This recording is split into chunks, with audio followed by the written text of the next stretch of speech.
Imagine losing everything. You come home to find your 2-year-old son is sitting on the floor with a note from your wife saying she can't handle it anymore and she's leaving. You find out she hasn't paid the rent in months, and so you're evicted the next morning, left penniless and homeless. What chance would you have for success in life? Who would predict that this exact scenario would be the beginning of a journey that led to the creation of one of the world's most recognizable brands? Looking at the popularity of Patron Tequila today, few people would imagine the humble origins of its founder. This is the incredible, true story of John Paul DeJoria, the mastermind behind Patron Tequila. Join us as we explore how he transformed hardship into triumph, redefining success along the way. John Paul DeJoria was born on April 13, 1944 in Los Angeles, California. Life wasn't always easy. John Paul was the son of immigrant parents from Italy and Greece who had come to the States in search of the American dream. As a young boy, John Paul faced significant challenges. His father abandoned the family when John was just a small boy, leaving them in poverty. Still, his mother did the best that she could. His childhood home was small and humble, but it was filled with love from his mother. Sadly, when John Paul was 5 years old, his mother fell ill and was unable to keep up with the demands of raising 2 small boys as a single working mom. And so she had no choice but to place John and his brother into a foster home during the week while she worked to support them. Now, this was, of course, devastating for John and his brother, as well as his mother, but they made the best of a difficult situation. On the weekends, they would see their mother, and she often had scrounged together a few extra cents to get a small treat for the boys. Despite these hardships, John Paul always cherished the love and sacrifices his mother made. When the boys were old enough to care for themselves, they moved back in with their mother, and the family was joyfully reunited. And as the boys grew older, they also began looking for ways to help financially support their family. John Paul started selling Christmas cards and newspapers to add to the family income. In his teenage years, John managed to find a part-time job as a janitor, which kept him busy managing work and school and family. Unlike the other employees who only got busy when the boss was around, John always worked hard and went above and beyond his responsibilities. And this did not go unnoticed by his boss, who was highly impressed by his work ethic. In recognition of his hard work, his boss gave him a $1.50 raise per hour. It wasn't a large amount of money, but it had a large impact on John Paul nonetheless. He saw the value in going above and beyond in whatever you do, and he saw that hard work is rewarded financially. It was a lesson he would remember for the rest of his life. After high school, DeJoria enlisted in the U.S. Navy, serving aboard the USS Hornet. His time in the military taught him discipline and gave him a sense of purpose. But after leaving the Navy, he found himself back in Los Angeles, struggling to find his footing in a challenging economic climate. Once back in Los Angeles, DeJoria took on a variety of odd jobs to make ends meet, from working as a janitor to pumping gas and repairing bicycles to selling insurance. DeJoria was doing whatever work he could find just to make ends meet. He even worked as a door-to-door encyclopedia salesman. None of the jobs were ideal, but he learned to develop a thick skin and to keep pushing forward no matter how many doors were slammed in his face. During this season of life, DeJoria met a beautiful woman named Bella. Soon they married and had a son together. Unfortunately, the happiness of that time was not to last.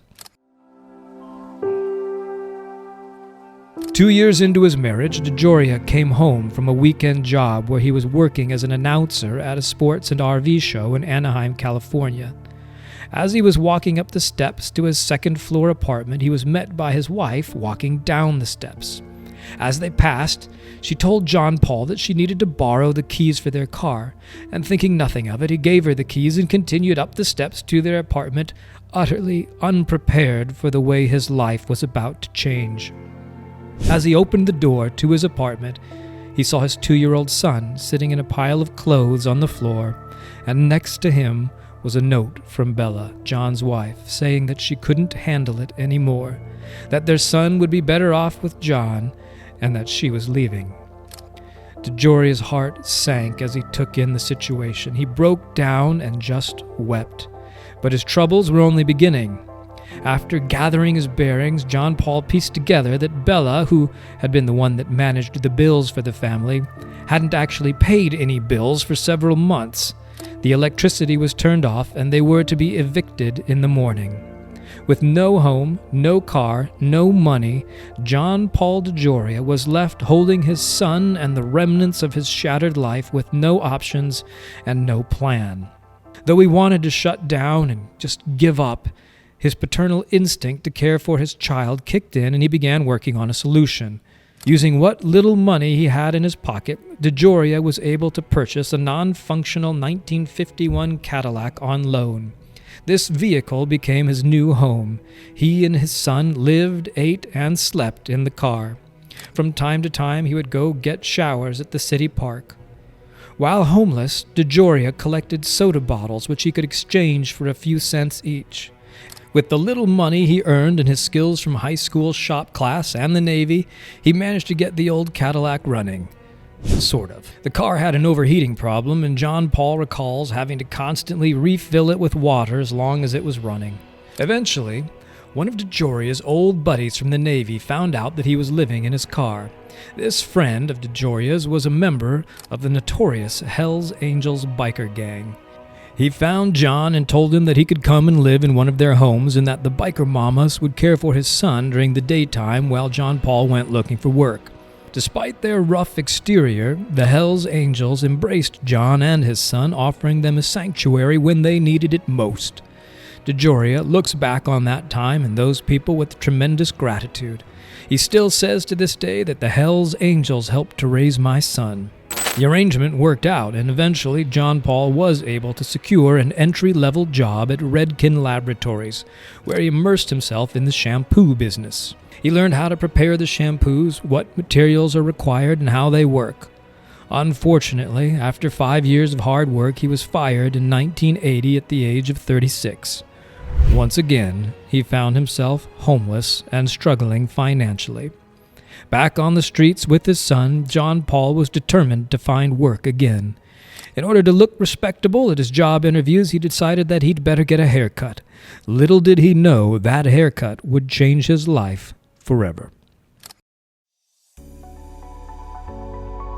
While getting his hair cut by a talented hairdresser named Paul Mitchell, John noticed something at his shop. Paul Mitchell had created his own shampoo and conditioner formula, which he sold in plain bottles at his salon. Every week, these products would sell out completely. Seeing this, John immediately recognized the potential and had his business mind turned on. With his experience at Redken Laboratories, he knew the hair care industry inside and out. DeJoria had a business talk with Paul Mitchell, and the idea of building a business together excited both men. But there was still a problem. Mitchell only had $350 in his bank account, and DeJoria was still homeless and flat broke. They had no money to invest in the product. But John was utterly convinced about the potential of this opportunity, so he swallowed his pride and asked his mother for help. He borrowed $350 from his mother and pooled it together with Mitchell's $350. With a grand total of $700 startup funds, they went forward to start a brand now known as John Paul Mitchell Systems. With their combined funds, they bought the necessary supplies, and Paul Mitchell began producing larger quantities of their hair care products. And with the products in hand, DeJoria set out to sell them, visiting every salon in Los Angeles. His entire life seemed to have prepared him for this moment. His work at Redken gave him the knowledge of how to formulate and prepare the hair care products. The years he spent as a door-to-door salesman had honed his selling skills, and his homelessness gave him the will and the drive to succeed no matter what the obstacles. Success didn't happen overnight. It was 2 years before the business was able to operate in the black.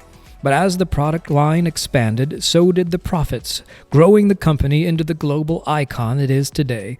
John Paul Mitchell Systems now does over $1 billion a year in retail sales.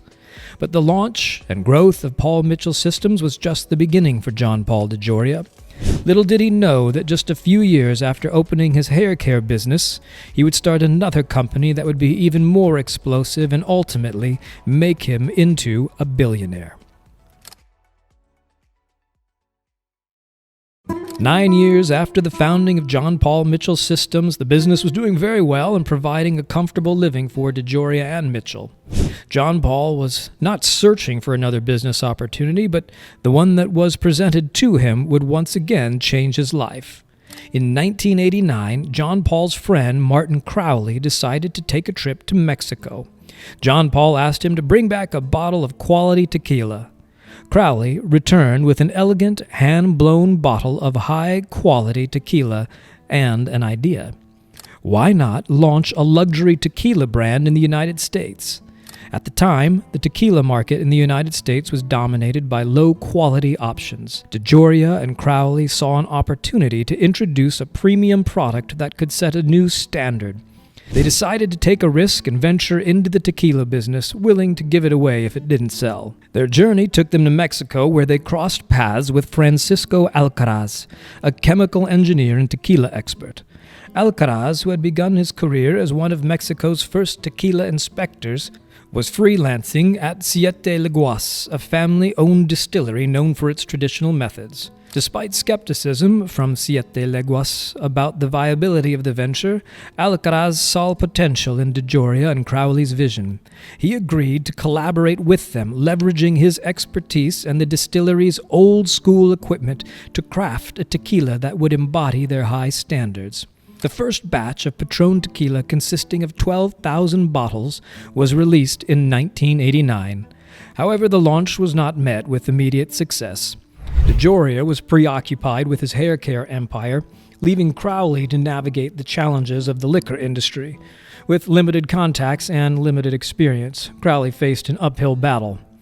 Patron's $40 price tag was considered steep by many distributors, and their initial distribution partners, including Jim Beam, had modest expectations. Jim Beam even suggested that if everything went perfectly, Patron might someday reach 20,000 cases, a figure Crowley found too limiting. In response, he decided to part ways with them and chart a new course. Despite these early setbacks, the founders' commitment to quality and their innovative approach gradually won over the critics. Patron's emphasis on craftsmanship and premium ingredients helped it stand out in a crowded market. Their perseverance paid off as the brand began to gain traction and build a loyal following. Patron quickly became a symbol of luxury and success, redefining the tequila market. Patron's success was not merely an effect of good marketing. DeJoria and Crowley set out to create a tequila that was smooth, refined, and worthy of being sipped slowly rather than consumed quickly in shots.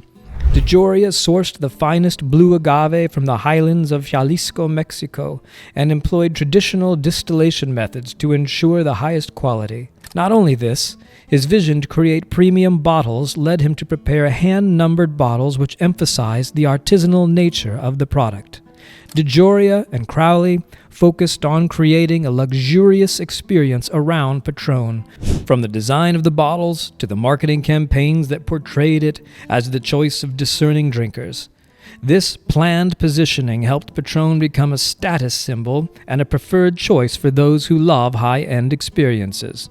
The brand had gained worldwide attention and became the king of tequila.